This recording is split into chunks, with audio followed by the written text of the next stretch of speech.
guys haven't realised we have Al Porter with us today. Hey! Fucking unreal. We're just talking there about our kind of, like, what did we say? We're not wish list, but like kind of the top 10. We had like 10 people we wanted on. We wanted on, and you were one of them. So, yeah, thanks for coming on. Thanks Thanks for having me. I like yous a lot. Thank Cheers, you, man. man. I've enjoyed watching yous. It's good. There hasn't been anything new fucking comedy from around the working class. Yeah. Tallaght fucking head on you. Yous aren't Tallaght though. No, Yous are Drimna. Yeah, but we're gonna be. I think we'll be claimed by the Tallaght community. Yeah, but, We'll take it. because the Southside working class people, we need our own. There's a lot of the Northsiders. Yeah, There's yeah. the talking bollocks Northsiders and all that yeah. kind of stuff, and Willie and Eric and true. all that. But there's so many areas, Yeah, on you the south know, side on that don't have it. Southside Yeah. that we're not. Yeah. Southside, we're not like, you know, posh. No, people think the Dunleary area or whatnot. Like. No, exactly, people, exactly. But we need. What about the Clondalkins and the Crumlins and the fucking Tallahs and the? We can have yous. Yeah. Oh.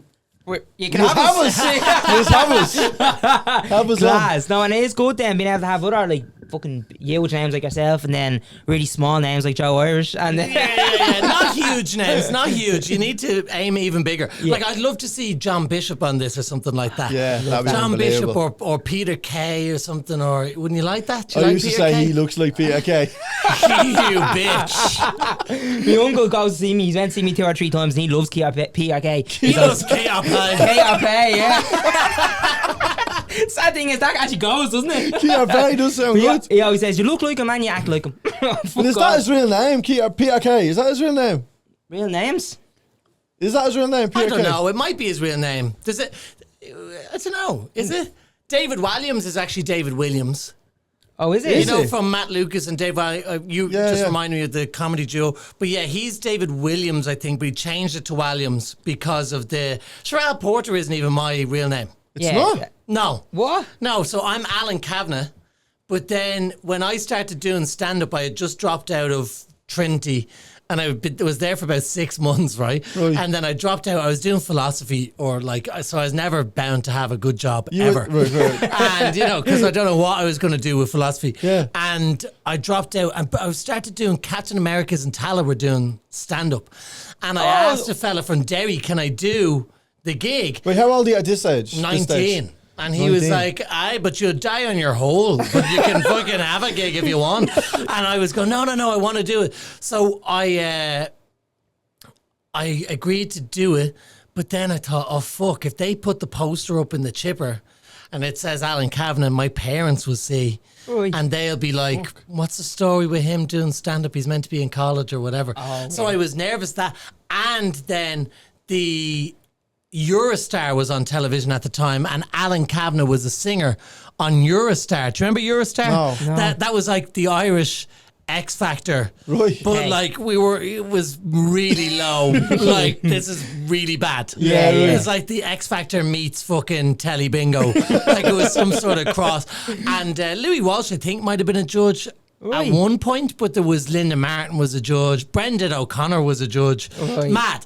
But there was a fella called Alan Kavanagh on it, and he was going to be playing Captain America's the next week. So they said, can't no, you copy. can't. Yeah. There'd be Yeah. fucking people be confused. Yeah. So my neighbour was a guy called Ed Porter, and I just said, I'll fucking have that. So I took it, and he was like, "You'll never be famous." I remember Ed. The Derry guy said? No, Ed said, Oh, "You'll Ed. never be famous." And I was going, "Wait till you fucking see. That- I will be the most famous porter. Nobody will fucking want to know you. I will be." It'll be Al Porter, Kitchen Porter, Ed Porter.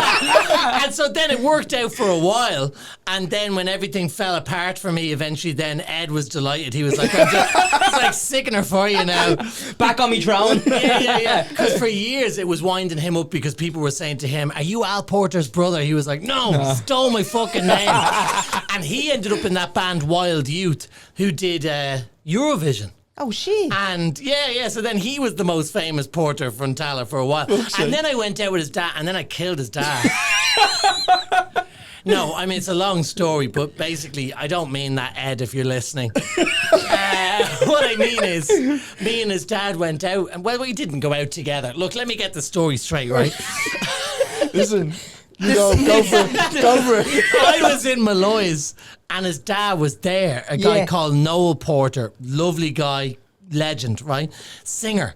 And me and Noel were having drinks, and then the next day, Noel died. Like, of a random, really? This is yeah, true. like I was like one of the last people to talk to him or whatever. Fucking mad. What What the happened? fuck? No, it's just that. Is this true? Yeah, it's true. Like, I mean, fuck, man. and- Imagine you were actually a serial killer, and this would be mad, wouldn't it? Yeah, This would be mad. dropping his little Easter eggs everywhere. I have enough things to be dealing with without you starting a conspiracy theory that I was a serial killer. I just mean that Ed Porter, I stole his name. I became the most famous porter. Then he became the most famous, and I had nothing to do with his dad's untimely death. Right. You just happened to be there. Did you get that, Carl? Can you? Right, it's a wrap. The exclusive is over. Hey, we got him. No, It's like two truths and a lie. Yeah. But I always think of that. I always think of, like, you know, because some people, because you kind of know me a little bit, and you know my, like, I know that you've seen my Instagram or my social Yeah. media. Yeah. You see the articles that I post and all that. You still got, I even saw when I did Dave McSavage podcast recently and Joe's one, right? Yeah. And you do see the odd comment, you know, and you can't help but notice it, like 50 good comments and then one comment fucking glowing, going, you know, he's a prick. Who decided he could be on a podcast again? Yeah. It seems like we've all forgotten the fucking... and like, my point about that, for whoever has started to watch this podcast and is going, oh, I can't believe I'm going to write a fucking, you know... It'll be the first time we ever got a comment on the video, go for it. But can I just say, I have spoken so much. Like, it's been 8 years. Like, it's the best part of a decade since everything fell apart for me, because people called me out for poor behaviour, which I have largely, you know, kind of accepted and gone out and said, yeah, I was really poorly behaved and I got my fucking comeuppance. I got my punishment for that. And, you know, people were uncomfortable around me because of me, and I've addressed that. Yeah. But, like, people sometimes, I just go, do you know what? If you want to really hear about that, don't go to a comedy podcast called Are You Having Us On? I've done, just so you know, I've done, in defence of the lads, not like, because I could picture somebody now going, I can't believe Jeffers didn't ask him what happened in 2015. Like, that's not your fucking job just because you have a law degree. He has a law degree, And by the way. he made us sign a contract. We can't say it. We can't ask him any questions. No, I didn't. People would believe that. No, I didn't. You know, he's saying no, I didn't more there than he is about killing someone. He asked us to come to Malloy's after this. I don't know why. But the point is if you are wondering, oh, I want to hear more about that, or why has Al Porter ever dealt with that? Miriam O'Callaghan, me and Miriam, you can look it up. Me and Mario Rosenstock, me and Alan Clark. Big news coming soon. It's about 2 hours long. There's articles with Donald Lynch, Pavel Barter, this new guy Noel Baker. Like, there's a lot out there about that and about what I've said about it. But what's interesting is if somebody was to read all them articles and listen to all them podcasts, it'd probably take them like 3-4 hours. Yeah. And obviously they're going to go, I'm not going to fucking do that. I'm not spending. And yet, they won't put in the time to read about it, but they pass judgment on your entire life without having read about it. That's so unfair. So they will write, he shouldn't be on a podcast or he shouldn't be gigging again. And then if you go, well, would you even put an hour into reading about it? No. Yeah, so what can you do? Yeah. You know? Man, that's such you're never going to win. It's such a shit predicament to be in like that. And people I don't know why you asked me about it. That's a big word, though. You know, I just brought it up. Clearly, I'm unaffected by the whole thing. I swear for a second my heart sank there when he said that to me. Did I bring it up? You're fucked, bro. It is though, because as you said, people will look at that and there's hours there of you talking about it and they won't go and do the business. They won't just listen to it or read it. No, but we're all guilty of that. Yeah. We are all guilty these days of making snap decisions or making extreme opinions so that we don't miss the boat to comment online or whatever without, like, we all do it. Yeah. Like, we all can't help ourselves in forming I suppose, what you could call like snap judgments. Yeah. And you have to be so wary of it. Like, whatever happened to the sentence, on the other hand, or Yeah. like, I don't know. Yeah, I know. Like, I say I don't know all the time, but I think people are afraid of saying I don't know. But when people go, what do you think of your man Greg Wallace off MasterChef? I go, I don't know. Yeah. I don't know anything about it. Like, Yeah, there's no but point that's- in me even pretending Yeah. I know. And sometimes I think people think saying I don't know risks them sounding like they're not on the right side. Like, Yes. oh, you're not on the right side. It's like, no, but I don't know is I don't know. Yeah. I don't know isn't an excuse to not to defend somebody. It's just I don't know. Yeah, I'm neutral here. Like, don't. Yeah, you know, like yeah. unless you've really read about it. Like, Yeah. I don't That's want to probably pass the thing. comment on Greg Wallace unless I've read everything Of there course. is. They probably just hear from someone else, whatever it is that they're not happy about, 100%. and they've agreed on that. They haven't even bothered to read about it in the first place. Or But whatever. we all do it. Like, I was gonna say, I do that all the I time. accept so much secondhand information Do you? as like, well, just like not about public figures because I'm kind of wary about it. Yeah, So yeah. I'm very careful about public figures. I'm always really like, Why would I'll you be reserve wary my about that? judgment. But like about real like personal things, Yeah, I'll no, of believe. course. Yeah, of Like- course. Yeah, yeah. Like If I- people's like friends of mine will ring me and be like, "Do you know who's a cunt?" And then I'll just take their word for it. Like, Yeah. I'd be like that. Oh, we that I were, would yeah, definitely we're be like. very guilty of it. I feel like everyone is like. yeah. It's very. But it is spe- different with, I think it with someone that is a public figure, you have to do more research, so you do, because people can, especially the thing is what we're saying there about people passing comment, especially online now, too many Yeah. people on Twitter, they don't even have real profiles, they write something on it, it catches on, do you know what I mean? It's Yeah, just, yeah. it's horrible, man, it's horrible. But I mean, sometimes I surprise people by writing back. Do you, yeah? Yeah. Like there was this woman wrote something under something I did, and I don't know why it got under my skin, but she looked like my ma, like, and she just was this nice little older lady, like she looked like the parish secretary or the sacristan, and she said something under like one of my comedy videos, like vile. Right. And I was just like, fuck you, Margaret. I didn't say that. But I went onto her profile and I found all the memes that she posts, which was all like angels and like, you know, like fucking, yeah, just quotes like, oh, we're all on our own path. Yeah. And God will guide the way. So I wrote back to her, I was like, well, Margaret, as you posted on May the 2nd, 2024, God will guide the way. And I said, that was when I was like, oh, I need a little break, I think. Yeah. I think I need to take a social media break. 'Cause When it's Mark dark. was getting to you, you know, Yeah, I need yeah. a break.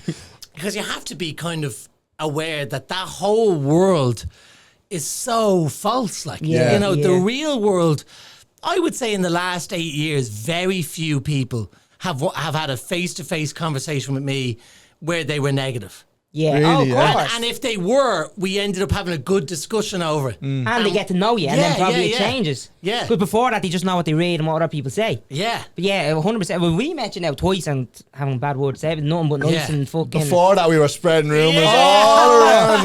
we rang our neighbours. We Your Auntie Margaret was on my Instagram. Vile. I wanted to ask you there. See, when you said obviously you changed your name, when you started to get big, were you kind of regretting then that you had a different name and you didn't kind of have? Is it- I liked it at the time because I think at the time I was so nervous. I was Yeah. so young. It helped me create almost like another character. Like an alter ego, sort of, yeah. Yeah. Like it helped me get outside of myself and go, this isn't me. This is like, you Yeah. know, it's like I kind of wanted to skip.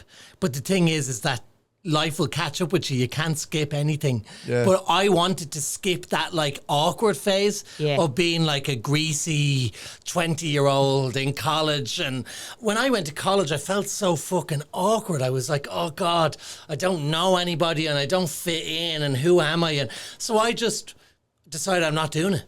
And I invented another version of me with a suit and a tie Just and there the already. hair.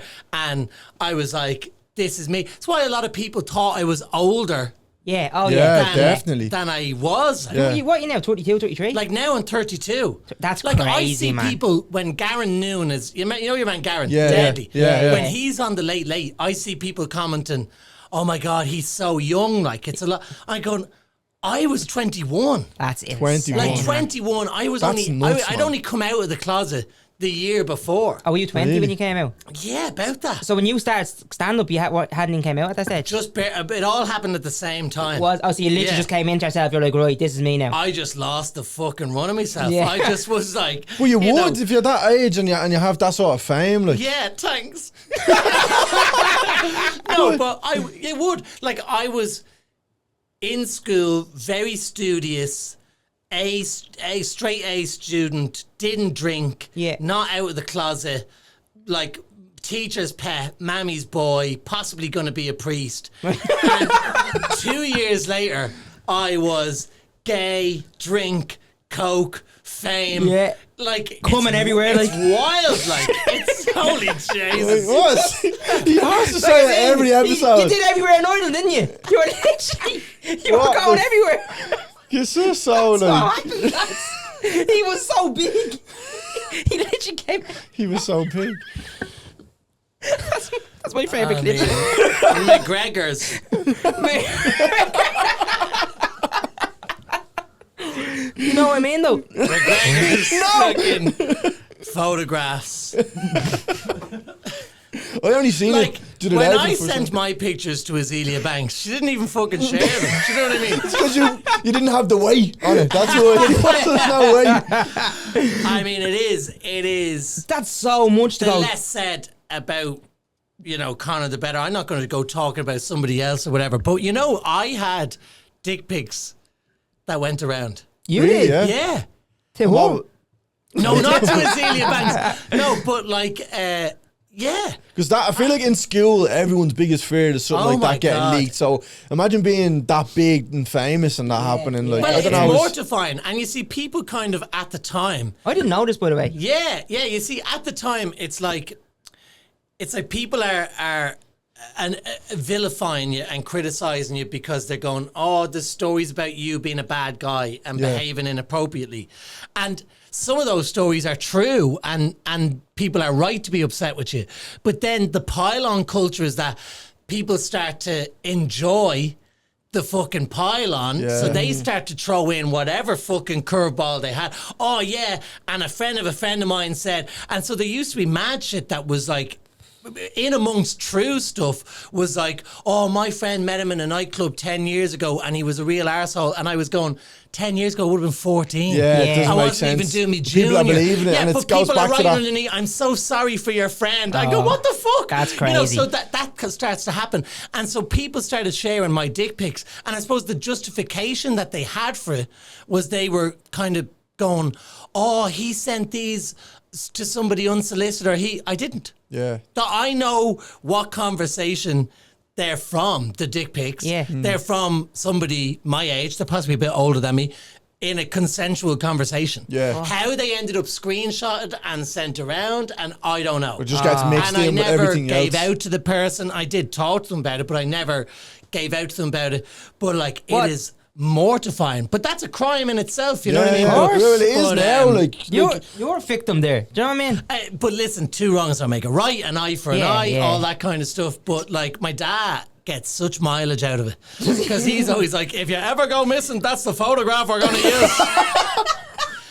I don't know if I said that on Joe's, did I? No, That's don't. true. He was going, more people will recognise you. I mean, more people in Tallaght would know the head on you there. Just Al one's going, oh my God, Al Porter is missing. yeah, just that looks like Havin, that does now. No, I think it's Greg Wallace, isn't it? Look at the big bald head on him. You go, no, put your glasses on, Margaret, put your glasses on. And like, what's mad is say that photograph, I know who I had that conversation with. And as I said, I can say with 100% confidence that was a consensual conversation Yeah. with somebody who was, like my peer, like. Yeah. And I remember taking that photo. So I probably took that photo when I was like 21. So that's an old photo. And the odd time it's It has grown, I still... swear to God. and it was a good, like, Give it if you didn't have your glasses on, you would think it was one of the Hemsworths. You know what I mean? You'd just go, Jesus, he's very veiny. He's very muscular. Is that your man from Neighbours? Lovely. You know? Why is it all blonde at the top? The most embarrassing thing about it was that This is actually so funny. Was that the bedroom that the photograph was taken in? It wasn't always my bedroom, you know. It was my sister's at one point. And so there was a Channing Tatum calendar in the background. So it looked like I was like, just having a wank to my Channing Tatum. I mean, it was so embarrassing, you know. Man. Did you have your face in it and everything? Huh? Your face was in it? No, my as well? face wasn't in it. So how did they prove that it was you? They didn't, but I just went and told everybody it was me. That is the And worst. that's the thing. I was doing stand-up about it last year, and my mate came over to me and was like, oh my God, you were so brave. Like, I can't believe you, like, owned up to the dick pic, stuff on stage. I had a whole 15-minute bit on it. And they were like, fair play to you, like, but I suppose you had to because your face was in it. And then I was like, oh my God, my face wasn't in it.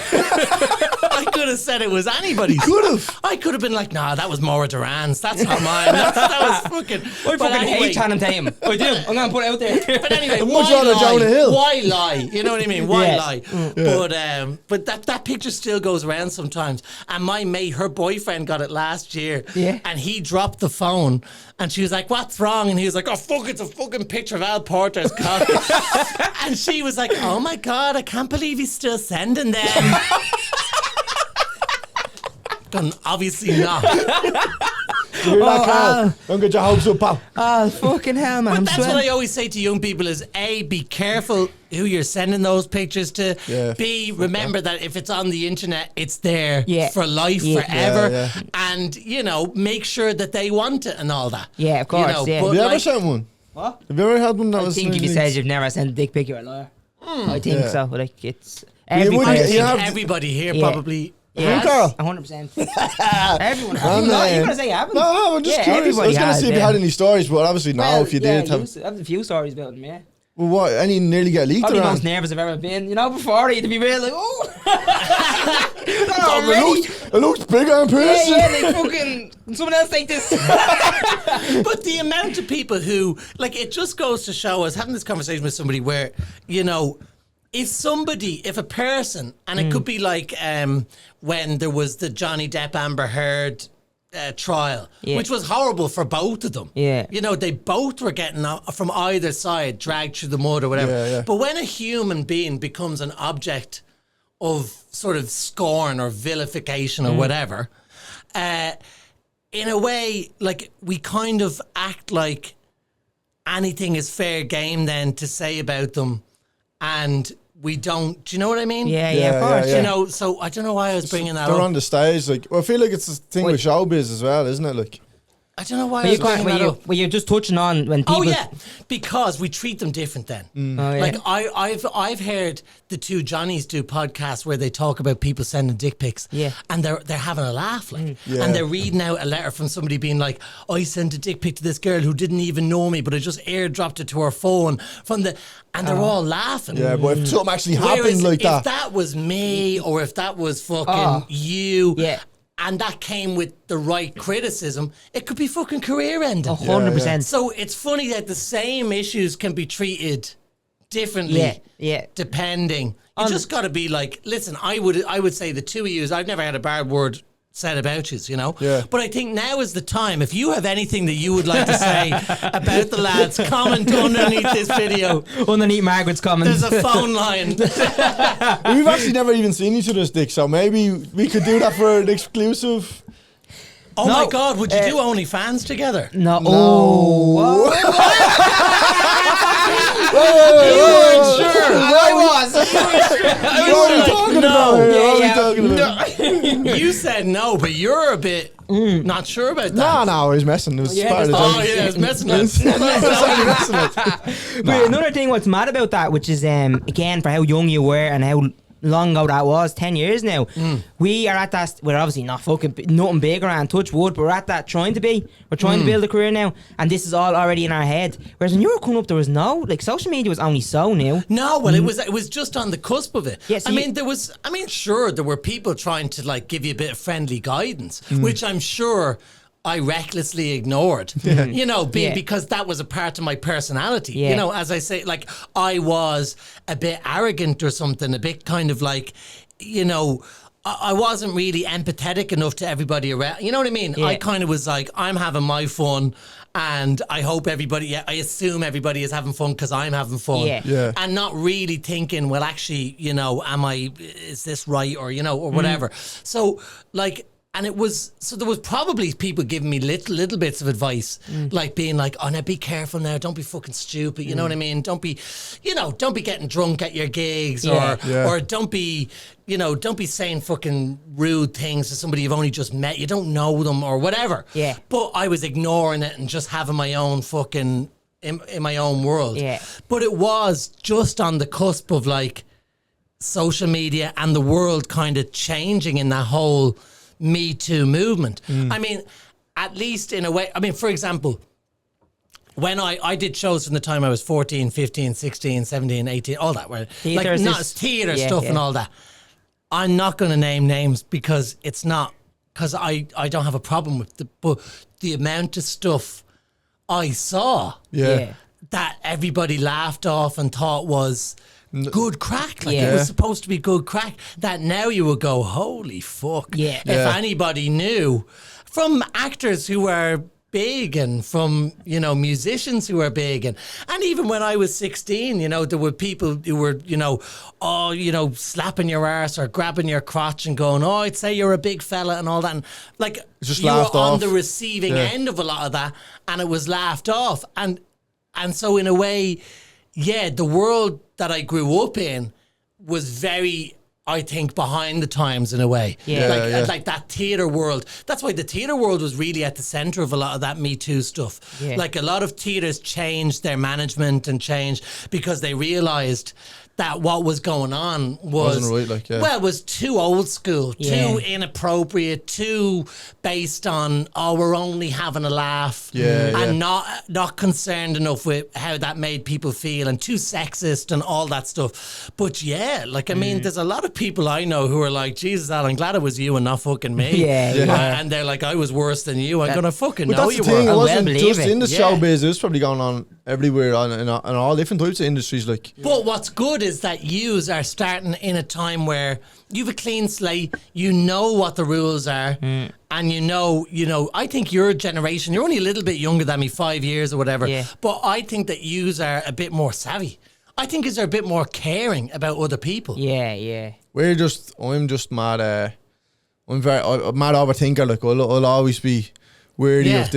of the bad thing, the worst thing that can happen. Well, listen, if you I think care a lot of people are like that, though. care about other people, you will enough, you won't have a problem. Yeah. Like, What if you don't care about people? It could be there. But by saying that, it could happen the opposite, because I'm imagining you were obviously, what we know of you now, a caring person, but you just had, I was only saying the same yesterday about you, when we think of showbiz as a thing, you were literally Mr. Showbiz. You were doing it all. You were doing the comedy, theatre, acting, fucking plays, you were on TV. I was ringing the bells on the Angelus. That was me. I was ringing the bells. But you're literally, I think, obviously you think America when you think of showbiz, but you're probably the biggest name I can think of, and what I think of showbiz here is you. At the time, I was doing loads of things. Everything. Yeah, loads of things. There wasn't a fucking chance to think about it or to breathe or to realise, what you were doing or not doing. Or like, I would say, by the time that everything kind of stopped and fell apart, I'd already started to get my shit together. I mean, that's the thing, is that was 8 years ago that the shit fell apart.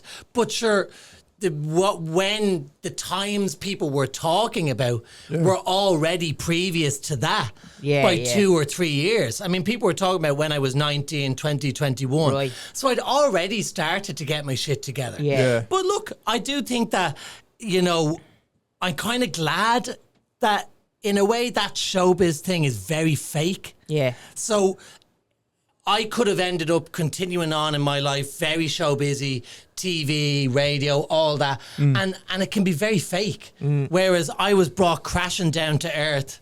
And so now Early I feel enough like that, it's kind of good. Yeah. It's kind of fucking good for you. It's better for your head. Like, it's not good for the head to be like, oh, I'm the greatest thing since sliced bread when you're only 23. Yeah. It's much better to be where I'm at now, which is like living in a house share and renting and not going to be able to get a mortgage and struggling to pay your Welcome to our bills world. and fucking, losing your internet connection because Vodafone cut you off again. all the normal stuff. Yeah. Because that makes me funnier. That Course. makes the fucking More the relatable. stand-up is, Yeah. I don't know, more real or more... I'm just glad I'm not a false person anymore. Okay. When I look back, I think I was a bit false. Yeah. And would you Yeah. not? You obviously stay well away from that now. This time around, Well we away are from coming. what, the dick pics? No, The in go- terms of Oh, having an alter ego, a different sort of persona, or Well, now I know just think that the roads have met. Yeah. The two personalities, the gap has narrowed. Okay, yeah. So, yeah. I'm more myself. Like, yous are very yourselves. Yeah. Like, you don't fucking... It doesn't strike me that there would be any difference between what you would wear here, even clothes-wise, Yeah. and what you would wear on stage. no, this is what we were on stage. Joe was like, Yeah. We walked into the studio. We walked in. We were Theatre. in the theatre. We were waiting outside for Joe, and Yeah. he came in. He was like, "Here's where the green room is. Here's my dressing room. Here's your dressing room." The lads. He said to your man who was running the studio, "The lads can go upstairs, can't they, and get changed?" And we were like, "Joe, we're ready. Like, We're dressed ready to go." like we were in jean shorts because it was fucking scorching. Like, do you know what I mean? He's like, lads, you're in a theatre. Yeah. But that's as you said. Yeah, that's but what we you are. are yourself. But Yeah. I mean, that's great. That kind of, the more authentic that people are, the better. Yeah, of But, I course. mean, but that being said, there's nothing wrong with being a theatrical person. Like, I'm going down to do Cork Opera House or I'm doing Vicar Street, and I would put effort into going, well, what am I going to wear on stage? Or what are the lights going to be like? Or Yeah. what's the music before the show going to be like? Yeah. And what's the music at the end? So you and think what's of the... everything. Yeah, whole to try show. and paint a whole picture, a whole mood. Yeah. I'm in control of, as far as I'm concerned, you are in control of the entire mood. When someone comes to see you in a theatre, I can shape your experience by what colour are the lights before I come out. What, is Can you give us an example of that, just for anyone who doesn't understand, or is that giving away secret? No. Well, like, say years ago, I used to have a show that Al Porter at Large was one of my shows in Vicar Yeah, yeah. Street. And I knew that 3 minutes before I came on... I showed knew- a dick pic. I won't see it until the hour after. Dick large. But I wanted there to be, so there was this like ABBA medley before I came out because I wanted the audience to be all happy, clappy, fun, Yeah. party, bit cheesy. Yeah. Then there was a voiceover by a comedian from the 70s called Frankie Howard. So the lights went all black, a spotlight went down on the microphone, and the voiceover, Frankie Howard, who was one of my comedy heroes, said, "Ladies and gentlemen, we are here tonight for a comedy. We will do everything in our, whatever it is, we will do everything we can in our desire to divert you," or something like that. Then the music kicked in and I came out, and then I knew that I wanted the cloth to be pink and blue behind me. It's all for me about creating a mood. Yeah, And then no, at the 100%. end I sang a song, and then I left. When I left with a hymn. So when I said thank you, good night, Yeah. as you left, a hymn was playing that I think it was "Make Me a Channel of Your Peace." He him. By a choir, Oh, yeah. yeah, he him, yeah. But which was a hymn that my nana used to sing because Daddy. I wanted the. So do you know what I mean? You're crafting a mood, it is, yeah. a night. You're setting the night up. Yeah, whereas like last year's show, Al Porter Now, was a completely different mood. It was a bit of the songs were 90s. They weren't party songs. It was like, it was kind of like, there was like instrumental guitar stuff. It was a little bit more thoughtful, a little bit more wistful, Right. a little bit. And then the show was a lot more thoughtful. Yeah, yeah. And then as I went through the show, the lights changed from blue into orange Oh, into really? red. Yeah. Oh, that's class. And then at the end of the show, when I left, it was "Thank You, Good Night," and the song as people left was "You Can't Always Get What You Want." Oh, Because yeah. that was the theme of the show. That's The theme of the fucking show brilliant. was acceptance and kind of go. So I like doing stuff like that. Yeah, You know, yeah. where, like, what about you? Do you think about, have you done your own solo show together? Have No, you done? not yet. No, I No, was actually talking to my dad about this last night because we've been talking for a while about maybe setting up our own club, and my dad doesn't know anything about comedy, so he's like, well, "Would you do it in this pub here?" He knows a lot of publicans, so he's like, "Would you do it in this pub here or this pub here?" And I'm like, it depends. It needs to have the certain, as you're saying, the certain mood, because we've Yeah. been in a lot of comedy clubs. You can't just throw up someone on stage and expect them to do well. obviously some places do that and they do get buoyed, Yeah. But the room obviously- kills it. exactly, You're yeah. set up for failure in some rooms. Just the You way the set rooms the- are. even the way the seats are arranged, the way how dark the audience is and how light they are. So people are afraid to laugh at times. Yeah, you mean All of that. skinned, like. Nah. I just wanted to see you get nervous there. We laugh like big black men sometimes. Jesus, lads. No NBA black players. Oh God! Oh God! Go on, what we saying? But yeah, basically agreeing with what you said there, like, and I think like you can't have real party music and then the music goes off and someone goes up because everyone wants to party then. No one wants to listen to whoever's on stage. So you need to you need to. I love having level a it great out. support act. I mean, over the years, I've done support for people before, like. I did Michael McIntyre. I did support for McIntyre in London one time. And McIntyre, before he went out, he was really, really nice. And he was like, nice to meet you. Lovely to meet you. Oh, I love your shoes. I love your suit. You're very good. Very good. Yeah, and he's all exactly as you expect, you know. And he's kind of going, I thought you were going to be in a pink suit. I thought he was going to be in the pink suit. And I was wearing a blue suit or something. And he was like, I'm just, if you don't mind, I might go out I might go on before you and do... And so he went out and he was going to go out and say hello to the audience before I came on. But anyway, he loves the audience as much as I do. So McIntyre goes out, he does about 20 fucking minutes, kills. Before me. He was just meant to be saying hello. Yeah. So he's doing 20 minutes. The audience is like, this is unreal. And then he's like, out of nowhere, he gets this huge laugh. And out of nowhere, he goes, anyway, that's enough of me. I'm going to be back out in a while. But first, I'm a young man from Ireland. You're really good. And I come on and I died a death. Like, at that stage, I didn't even have any clean material. Like, I mean, as the years have gone on, whether it's my interest in sex has just naturally waned. but I also think when you're young and you come out, it's not interesting to other people because they're like, yeah, I've heard of gay people before, whatever.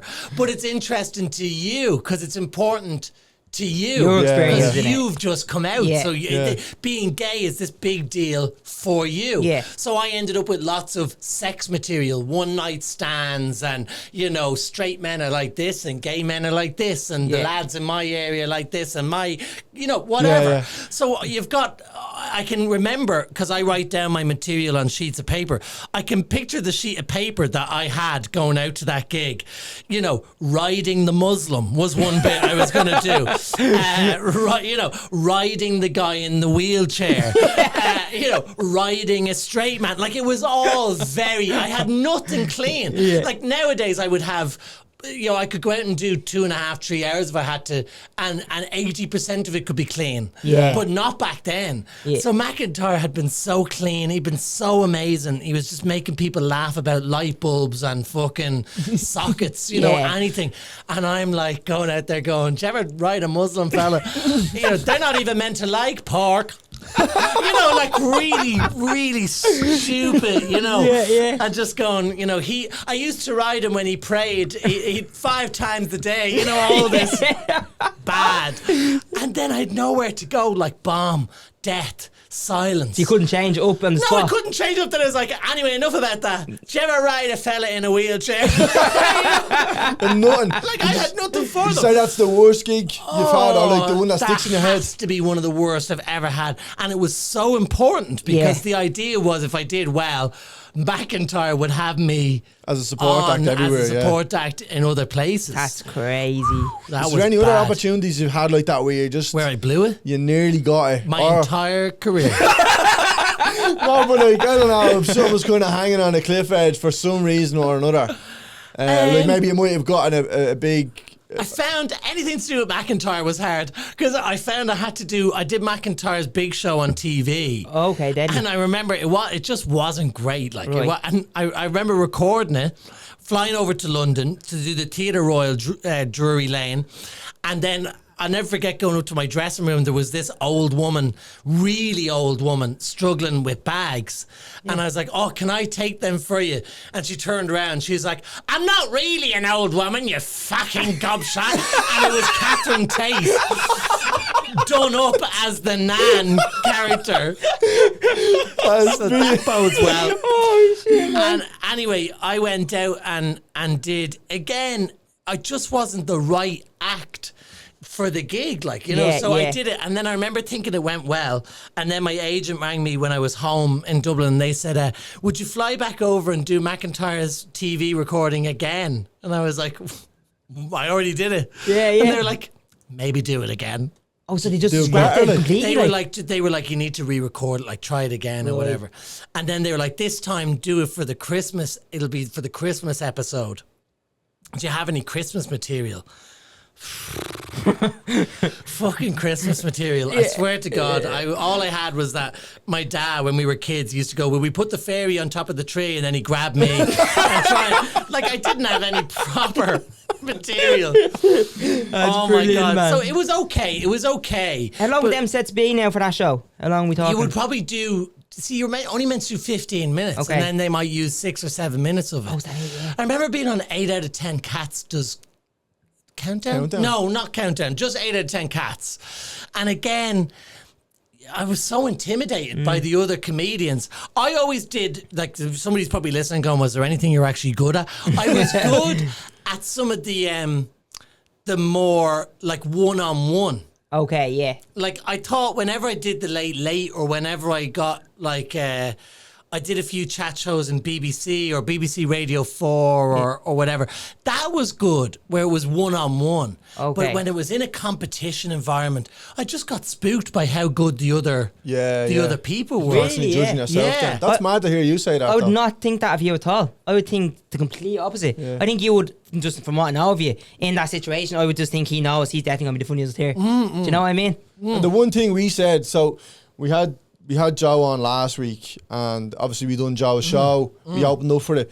But it was kind of a nice moment because around this time last year, we went to the Civic and we seen you, Joe, Willa, Aideen as well.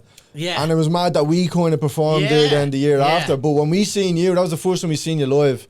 There must have been 10 or 15 times we turned to each other and said, fucking hell, he's quick. Well, that's good. Like, there was just quick Right. jokes. But you think that would be the perfect recipe for when you're around other comedians then? Yeah. Yeah, but I just used to find, like, you know, I don't have that thing where I want to be always on.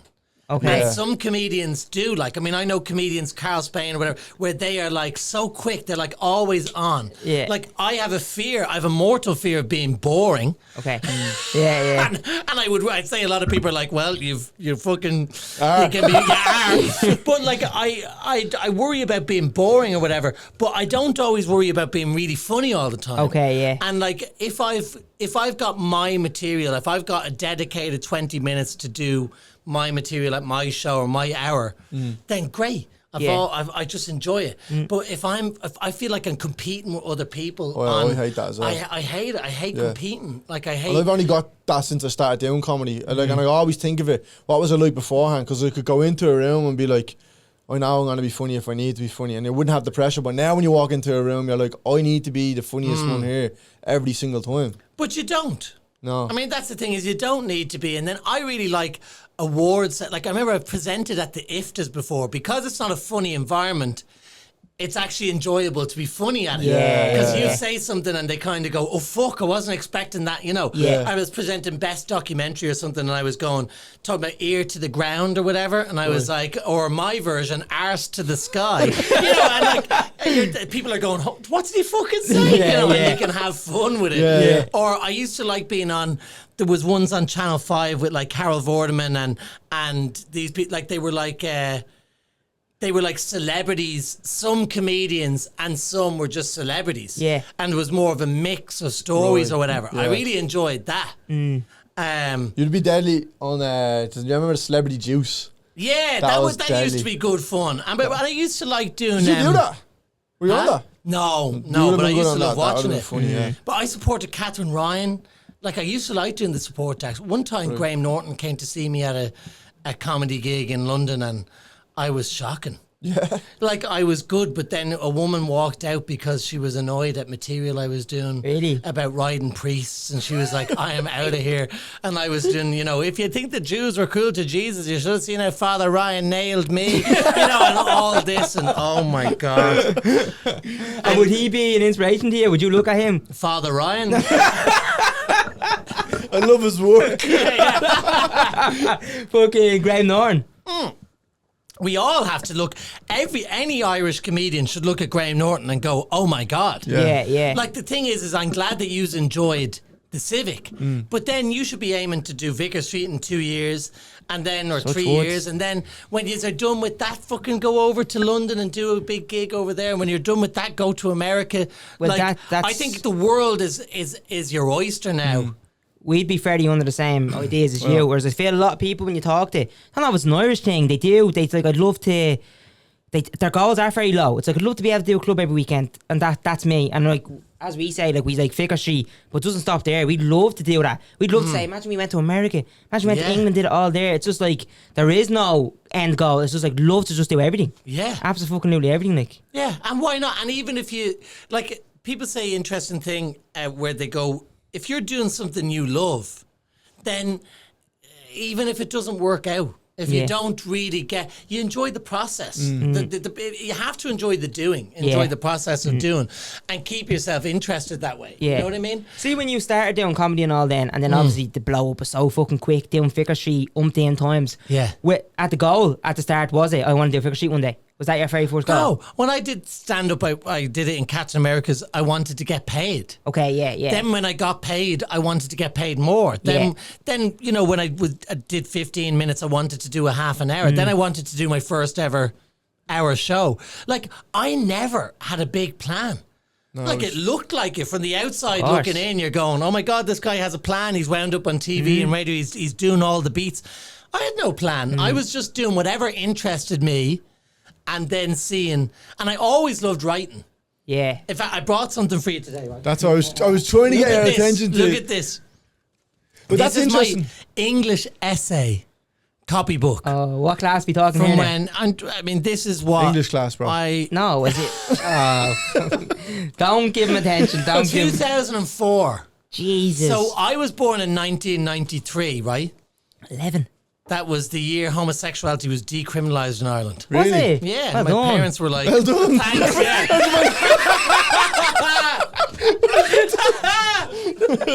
I was born and they were like, we better make it legal. There's something wrong with this baby's wrists. Wow. Wow. I've never heard that. That's Oh, God. That's the best. When I Baby was born, coy. I slapped the doctor's arse. Fucking hell. Jeez, I was always so gay. I mean, I was really like, I was. Even as a kid, my mom was like, you were never afraid of me because she used to threaten us by going, if you don't stop misbehaving, a man will come and get you. And I was 10 and I was like, where is he? I'm ready. I was fucking packed. I was ready to go. Because I was the youngest. That's the fucking thing about being the youngest, is your parents are giving up, like. Yeah. Like, my sister used to get babysitters. She's like, oh, I remember our babysitter. I didn't have a fucking babysitter. Yeah. I had a post-it that said, don't open the door. That's just a post-it on the don't open the door. Yeah. And that was it. Like, that was my babysitter. That's fucking Or brilliant. my sister's like, oh, me and Ma went to Torremolinos. Oh, did you? Well, me and Ma went to A&E. And she had her first fall. That's where we went. But I'm enjoying going through all this. So I was, what, 11, would you say? 11, Did you say? Yeah. Yeah. And all these essays, I've lovely handwriting. That was around the time you were your man in the nightclub. No, that was Exactly. No, I know what you mean. Fuck's sake. And look at that handwriting. That is nice. And I wrote all these little stories, right? Show the camera this one. Look at Can this, you proper see? organised. Oh, yeah. Oh shit, I man. was a What good does it say, though? student. Huh? What does it say? Well, they're all different, like, essays. Like, what is this one? The story of the 1790s. I mean, what the fuck? but look at this, right? I found this and I was like, oh no, what is going on? This was an essay about friends, okay? Yeah. This is just to show you that I've always been an unusual character. Yeah. This is an essay about friends. And for the first, I would say, 4 pages, yeah? Yeah. Is about World War II. Now, this is an 11-year-old and his teacher's gone, write an essay about friends, yeah? Yeah. And I begin by going, Go, read it from the start. this essay is on the well-known topic of friends with a truthful twist. I was never assessed. Like, I was full-blown autistic and nobody ever did anything to, like, I would have been writing this with, like, a Barbie in my bag and Spice Girls fucking fan fiction in my bag, and nobody ever did anything about it. Oh, fuck. With the truth was, there is no point in pretending that we are all friends. Like who? Who am I talking about? This is fucking 11 years I'm old. 11 years old. When we aren't all friends. What a bitch. What a little What are you even weirdo. on about? We are all friends, but we're not. There's no point. Oh, that is fucking brilliant. When we aren't all friends. Right? And I go, war does happen. Plot twist. That's You're the not wrong. truthful You're not twist, wrong. right? Yeah. That's the truthful. So relevant to this And day. all too regularly. Like, this is what I mean about, like, I was a weird kid. Like, I only wore my communion suit when I used to be playing football on the road, and all the, like, people on the road used to call me, there's the Sue. There's the suit. I only wore communion suits. I swear to God. And we used to play kick the can, and I was the can, and they would kick the shit out of me every weekend in a communion suit. So how many times did you wear your communion suit? I had 8 different communion suits. This is true that my nana bought me that I used to wear. And I ate my food on different plates. I went up and down the stairs on my hands and knees. I refused to shower. I was just this smelly, weird little communion suit wearing child. I remember I fell in with a bad crowd in Jobestown because we were posher in Springfield because we owned it, our houses. But that's what we used to say. We were like, we owned it, our houses. The council owns your house. That's the council's house. That's not your house. And I had this mate, Mark, who took me over to Jobestown. He's like, don't worry, I'll look after you. And we played this game, and the last one caught, he was like, just make sure you're not the last one caught. And the last fella caught, well, we were about 11, 12, was tied to a lamppost. Oh. And then all the lads pulled their trousers down and rubbed their arse in his face. And Mark was like, aren't you glad I looked after you? And I was like, not really. I would have loved to be your man. Absolutely raging. That's I thought we were playing Stuck in the Mud. Look at this. We get all too regularly. We cannot say that there are not people out there who choose friends on religion, race and lifestyle when there are I didn't even know what race was back This is then. before your time. liberty, equality and fraternity. You didn't write that. I did write that. Look, Fuck, it's right I there. didn't even. How would you even? The words of the National Assembly in France of the 1700s. And I got a double tick. A double tick for that one. And I swear to God, right? I could read you the whole thing. By the way, I read this out for a laugh. So as I say, the first 4 pages end up being about World War II. I read this out for a laugh at my brother's wedding. Did you? Yeah, but his missus is German. She didn't like it. Oh. Her family doesn't come out well in this at all. Like, she always says to me, Erle, how come you're not on the television anymore? How comes you don't be doing the television? And I'm going, how come you never talk about your granddad? And our granddad is very nice because we visited him in Venezuela last year. But Venezuela. yeah, he had to go there in the 50s for some reason. I can't. Yeah. But I mean, this is mad. And I took this copybook on stage one time and read it out at a gig in the Moat Theatre in Kildare. And the teacher, no word of a lie, Miss Fowler, The teacher who corrected this essay was in the fucking audience. Fuck off. And she couldn't believe it. I brought her up. Miss Fowler had her for 5th and 6th class. Like, how odd is that? What did she say? As a child. Well, I tell you what. She said that she obviously didn't read it properly. Because about 5 pages in or whatever, right? I talk all about fucking World War II, Adolf Hitler, right? Then I go, so this is actually a good 6 pages in. Well, this is an essay on Friends. Well, those are my thoughts against war anyway. Who fucking asked you? As if everyone's listening. Hey, listen to this. Now I will move on to a lighter note. At 11. At 11.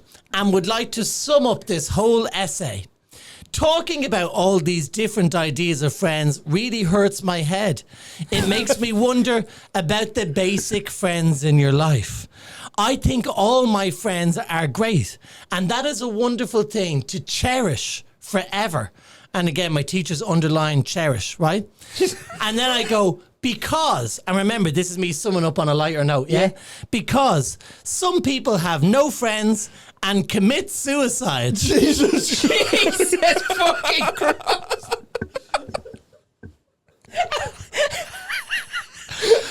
But that is for another essay. That's fucking mad. What mental asylum did they put you in? Tallaght. Fucking hell. And then I just finish. I mean, I just dropped that bombshell about suicide. And then I just go, now, after saying all of these things, I think it shows that the whole world is the best of friends. ... In your dreams. And I mean, if that's not a child with a cry for help, Oh my God. I don't know what is. And she wrote good, well-structured, interesting essay. Lots of references to history and current events. What the fuck was going on there? What? That's going to be in a museum one day. And I showed that to my ma, and my ma was like, no, but you're only after writing that now. And I was going, Ma'am, that is my real, I found that upstairs. That is my real copybook.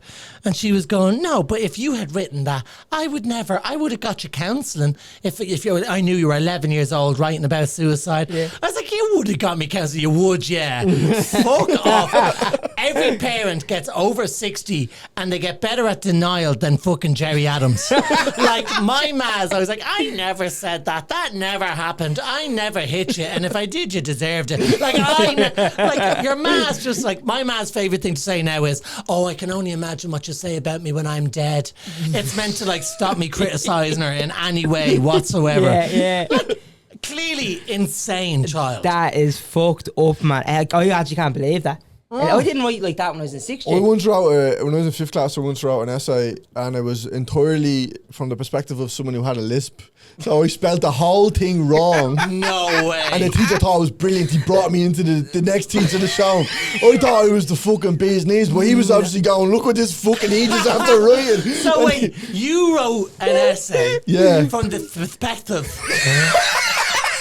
of somebody who had a lisp.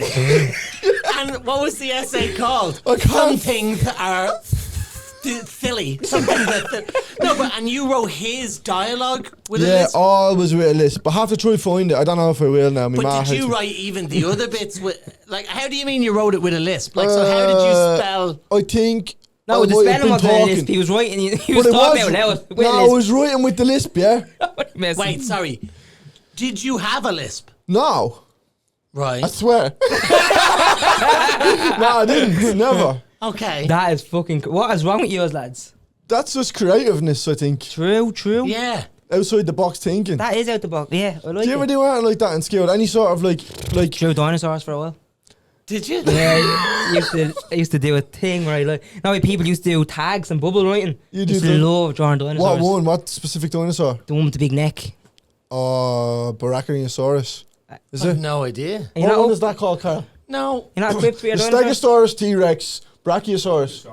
Brachiosaurus. Brachiosaurus, I used to love them. Jeez, that sounds like a cough medicine to me or whatever. That's very interesting. Yeah, that's very interesting that you did that. Yeah. So I basically got a book one day. I think I got it in the school. I got 2 things out of school. Yeah. You know when you bring something to school and you sell it? What's Yeah. that called? Like a school fair almost, is it? Like yeah, coffee isn't morning it? thing, is it? That, like, Kind of so like- you brought something to Like a school yard and sold sale? it. Yeah, so we could like bring in something and the poor kids or whatever can buy stuff. The poor kids can buy stuff. No, like, you know, like... Yard sale, is it? Yard sale. Yeah. But were you not the poor kid? Well, wait and you hear what I bought. Right, so I bought a second-hand dinosaur book that had the shapes. So you just had to put the shape down and then you'd trace it. And the second thing I bought, which I don't know how... So you weren't free draw hand drawn them. eventually I would, yeah. Just after a while. Right. Practice, you know, Yeah, my run wasn't built a yeah. day. That's what I always say.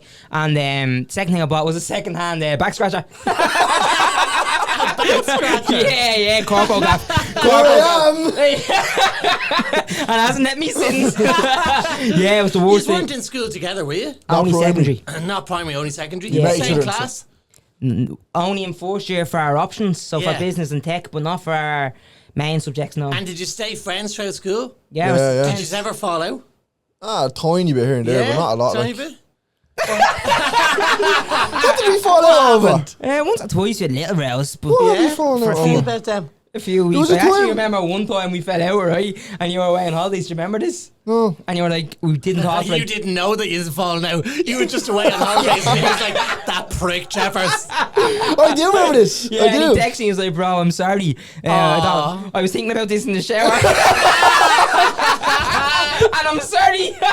His hands are so much smaller than mine. It makes me feel bad. I just talked to. I just There's no such thing as ideal friends. You know what I mean? Some people Because- have no friends and commit suicide.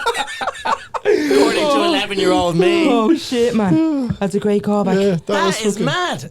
So you did have little falling outs, but not really. Not major, Oh, like 2 not- months not maybe. big ones. Here and Yeah. there. But that's only 2 months, probably twice. Another 12 than years that. or something, we're best mates. Yeah, we talk to each other like literally fucking every Every day. day? Like, yeah, every day. There was actually a stage when That's we used to great. ring each other during work and just talk. No, we didn't actually. No, yeah. What did you work at? Call centre.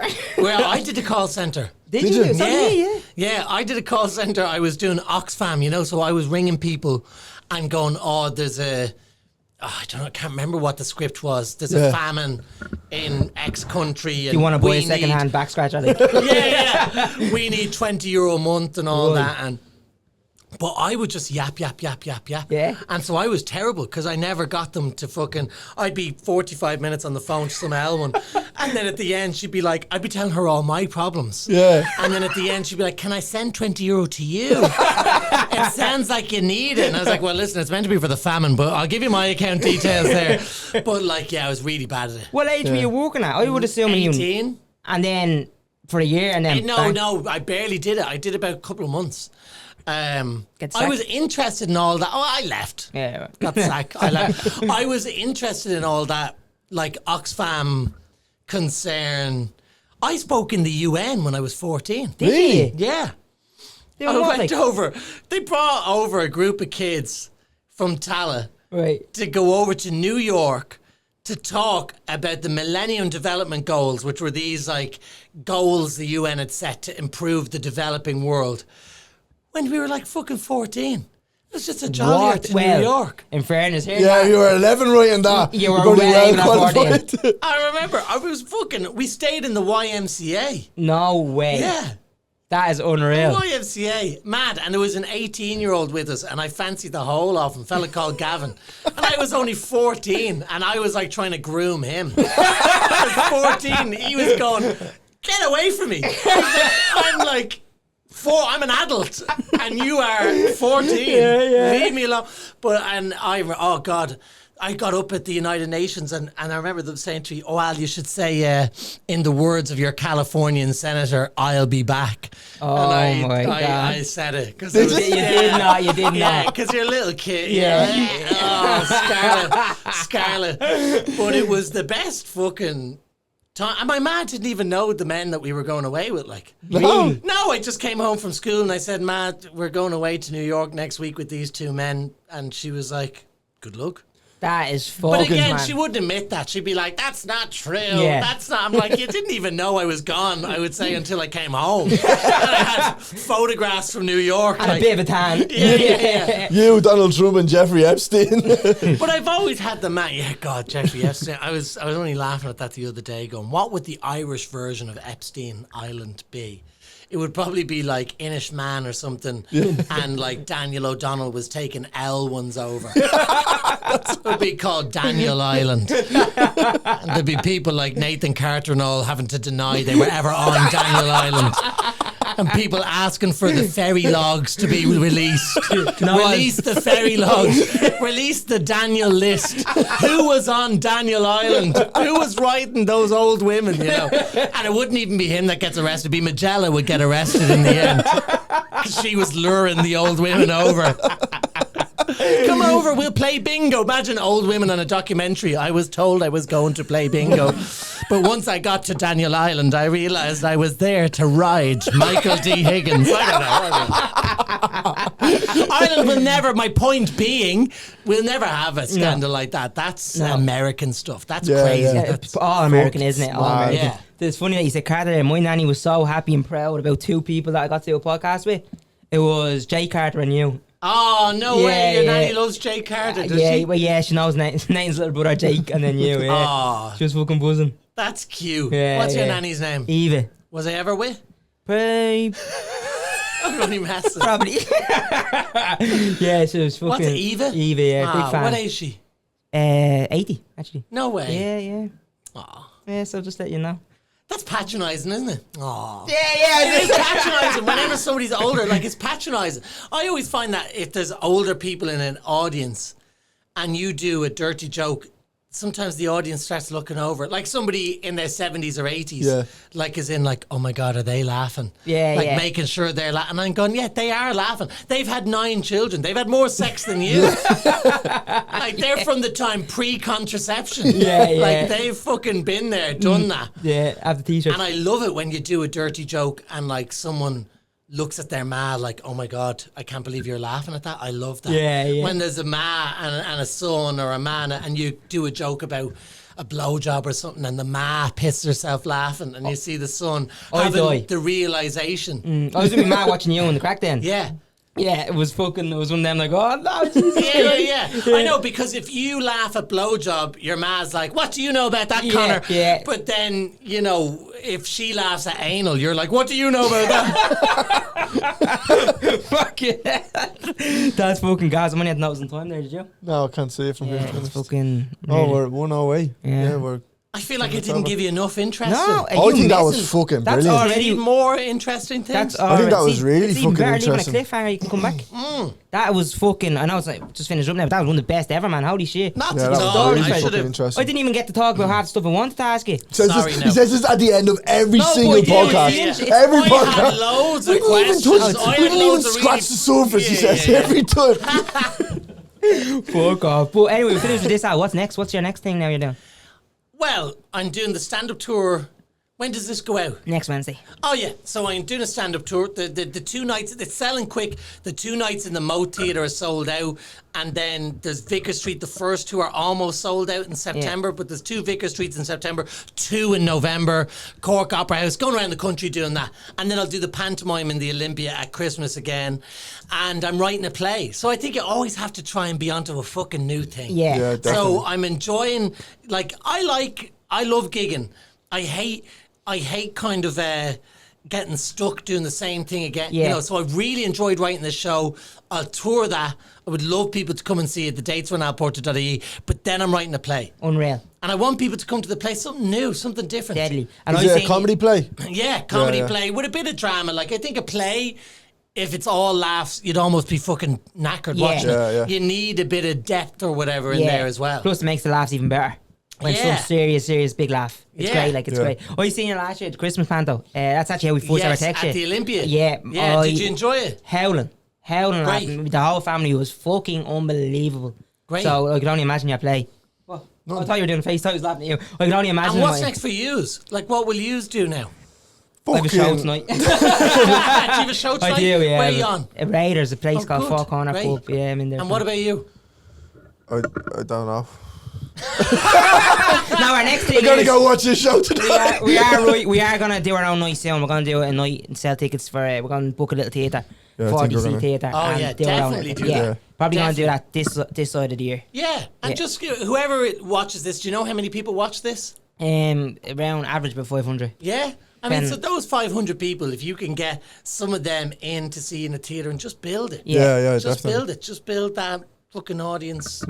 Just build that fucking audience. I don't know who I became there. Come on, Daniel. Just build the fucking audience. lads. I remember doing a gig once. So don't finish That's a it. We'll good just keep impression. going. That's a brilliant- I remember doing a gig once, and Sorry. Tommy Tiernan was in the audience, and Tommy was there, and I was up doing Tommy, and I was like pretending I was Tommy Quiernan, a gay version.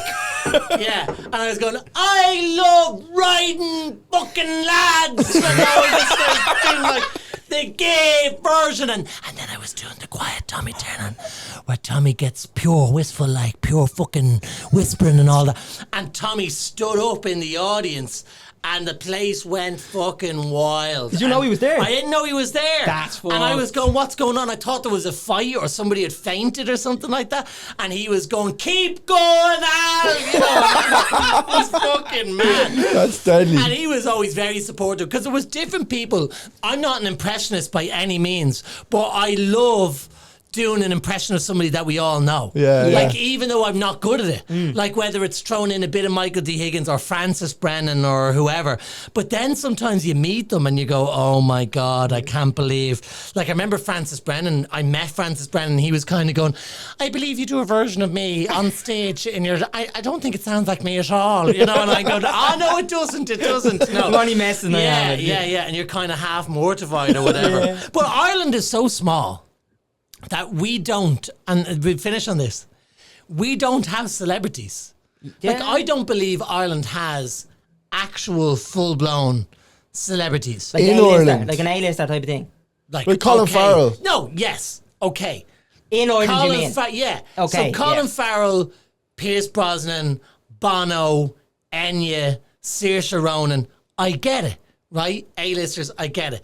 But in terms of like other countries that have like loads of other kind of celebrities or whatever, yeah. we don't fucking have that. Like, they're basically your cousins. Like. Yeah, I know. Like, what you mean. don't, people's celebrity spot in America. Yeah. In Ireland, you just bump into them in the shop. Yeah. It's like, oh, there's Miriam buying toilet roll. Like, do you know what I mean? There's nothing sacred about... I know what you mean by that. Yeah. Yeah. And so that's why you have to be really careful that you don't make a bollocks of yourself with whoever you're 'Cause you'll just talking bump to. into them. Because you're just going to bump into them. Everybody knows everybody. If you're in a taxi and you're a wanker in Ireland, you have just broadcasted that. Yeah. Yeah. To, true. to 100 people. Yeah. Because that taxi driver is going to go, do you know who I had in the car? And he's a fucking prick. You know, and, and there was no hiding in Ireland. Yeah. You have to just be, you know. Oh my God. I don't know very why I true. said that. Have you ever- I don't know what I was thinking about. There was some reason I said that. I met Saoirse Ronan. All right, here's the story. I met Saoirse Ronan. Finish on this. When I was 18, I was doing the panto, and I thought I was great, or maybe 19, 20, whatever age I was. I was doing the panto in the Olympia. I was the dame. And The bar. Niall, I was the dame. Oh, sorry, Dime Bar. It's Dime not- bar. Oh, yeah. Sorry, I'm not good. But The Niall Horan had just won. Oh no, they didn't even win. Sure, they didn't. One Direction. No, I don't think they They won. came like second or third. Yeah. Yeah. And so Niall Horan kept coming into the panto every other night, and he had just been on X Factor. And he was 16. I'm a little bit older than him, so maybe I was 18 or whatever. Yeah. And I remember just kind of thinking, like, by the first time it was exciting.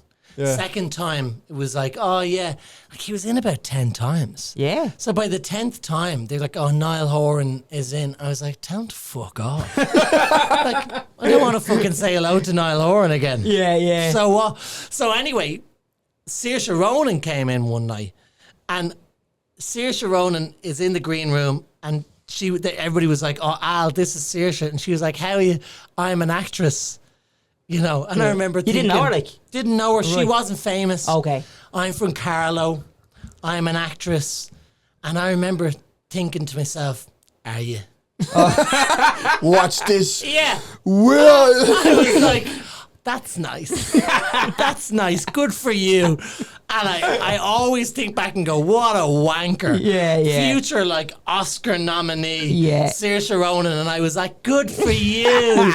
Well done. Keep going. Where so my is point he? is, He's behind you. my point is, you never know. Yeah. And I won an IFTA Rising Star Award in 2017, and the runner-up was Paul Mescal. That's fucking nuts. Now, I would say Paul Mescal is raging. He's not on Are You Having Us On? Not yet. Sitting in a fucking prefab in Sweating. Selbridge or wherever the fuck we are. On that note, there's no better fucking note. Right, 1 hour 15. I always like to go over. Thanks a million for coming on. We proper appreciate We'll it. have you back if you'd like to I come would back. love to come back. You That was are fucking one funny. I love you. Oh, I love you too, man. We You're love you so too. funny. That was brilliant, I man. think is are so funny. No, you That was are. deadly. You are. Honestly, thanks. No, we think you're so We funny. think you're so funny. You'll make it one day, kid. That was such a weird end. That was really intense.